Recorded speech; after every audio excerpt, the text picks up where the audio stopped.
People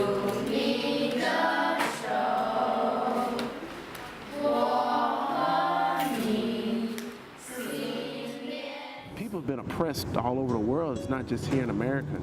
In America, things are we all strive for the American dream to rise through poverty. And in China, if you live in a low-income area, most likely you will have the same track as your parents. It's a little bit tricky. Students have to have something called hukou in order to attend a school within the city parameters of Beijing. And what the Dandelion School is, it's a school dedicated to migrant children on the outskirts of Beijing. Working with some of these kids, unfortunately, you know, not all of them are going to even be able to go to, you know, to high school or college, and it really isn't their fault.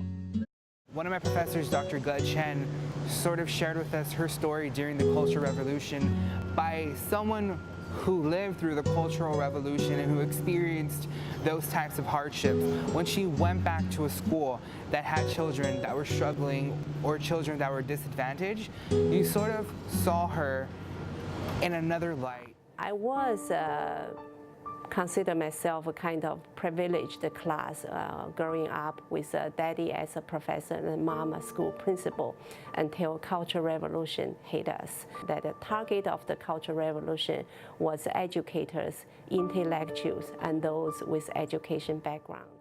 During the Cultural Revolution, all schools from elementary to higher education were shut down. My parents were persecuted. They were paraded along the street, and they were not allowed to come home. Our house was searched thoroughly. We had no right as a human being. It was a total darkness.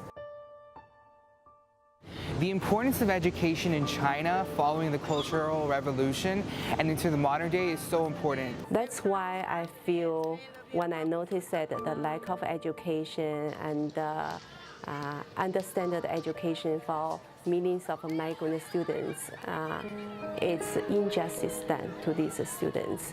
And I'm just very motivated and inspired to help in any small ways that I can do.